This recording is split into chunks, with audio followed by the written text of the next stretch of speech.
Everybody, it is just after 12:30 UTC here on December 30th for a quick Bitcoin update. So, first off, looking at the market as far as data coming out, nothing. It's pretty unimportant. We've got some stuff coming out of the EU zone on Tuesday next week, but this week it's largely unimportant. Looking first at long short ratios, really long short. I mean, gosh, we're at 66%, so 2-to-1 long short ratio. Not good. However, in the last couple of hours, with some continued, a little bit of upside, I guess, a little bit of sideways upside, we've seen that coming down a bit. It's getting close to like full saturation, and the more people keep pressing the green button, the more painful and down the move is going to be. And there's a lot of things we could do to the downside that would take care of those liquidity grabs that we need to have happen. With the funding rate, it's under 0.01, so not super bullish, even though we've broken down pretty significantly. This is helping build back the short book in large part. Hopefully it won't take another 7 months like we did earlier this year. And then finally, looking at the liquidation heat map, there's some good stuff right below us, in all honesty. I think there's a good argument to sweep it, and that's still the priority until we start doing some local regains. If we can create a higher low that gets back above 95K even, you can make the argument that we can target the 100K zone where there is a good amount of liquidity. For the time being, the stuff above us is building back thick. The problem is we still have existing long liquidity below us. So the expectation is that the downside is still in play until we start regaining 95K and start inching into that 100K liquidity pocket. The overall macro move is still to the upside. However, we have lost some significant levels and had some breakdowns. Another thing to consider is that the COT report is actually delayed this week, so we're waiting for that to come out later today.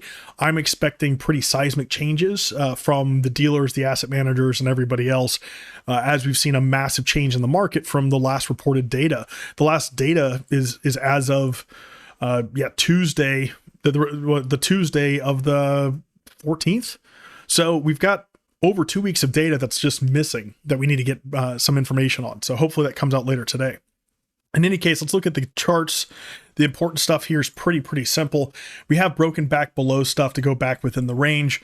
The local thing actually doesn't look too bad. We've done a nice little test on structure and level. If we lose 93K, basically the current low, I would expect to start breaking back into 90K. With wicks, that could easily take us back down towards 87. So we're at a critical point where we want to see some local regains of level. 95K, and especially call it 95.3. The previous weekly open here, I would expect that any gain that gets back above this, we can actually see a test back up at this high structure above us. So watch for that. That's just going to be the kind of critical move. If we see some gains, for gain, we would want to see the bullish back test. There you go. To come up and retest that structure.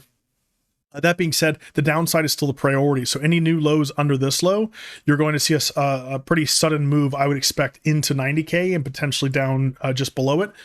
The problem starts arising if we start doing really hard and really fast, then we're likely to get a move, that continuation to that demand below us. So the one thing we have looking, like I said, above us is that we've got that liquidity, but a lot of it's high leverage. So if let's just flick that on real quick. These orange lines and the yellow lines, this is 100x and 50x short liquidity, which is right now going unpunished. So all we really need to do is start getting some higher lows over the previous structure, 95.3, 95K higher time frame, right? To start attacking these high leverage shorts that are still in play. But like I said, we've got some downside priority. Lose 93K, I expect us to sweep into that liquidity below us. If we do have a nice sweep in a 90K and the buyback is really strong, we could be seeing that as the potential reversal. Now, I say just go for the whole thing. If we do it really hard and fast on a wick, that's the ideal move to grab that liquidity for two reasons. One, if we do it really fast, there's a chance we get a major buyback like we saw on the 5th of December. Huge down wick, strong buyback, back above levels, and we actually had a bit of a continuation, a settling move, and then new all-time highs. So that's still a possibility, but this local liquidity is just too powerful for us not to ignore for that downside move. So keep in mind, we're at the low to hold locally. Otherwise, we sweep and make new significant lows. I would say your trigger is very simple. You want to see some shorts coming in really aggressively and a flip of this 95.3 structure, that nice close above bullish back test for a continuation move to test the high structure. If we get over 99.5, getting over any of this stuff here, we are going to retest 100K and probably come back up towards 103, 105. And realistically, all we have to do for a bullish higher time frame close, like say the weekly open, which was abysmal last week, by the way, the weekly open's terrible, is close above this structure.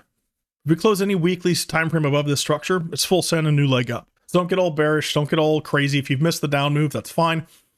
Reassess, downside priority is still technically in play.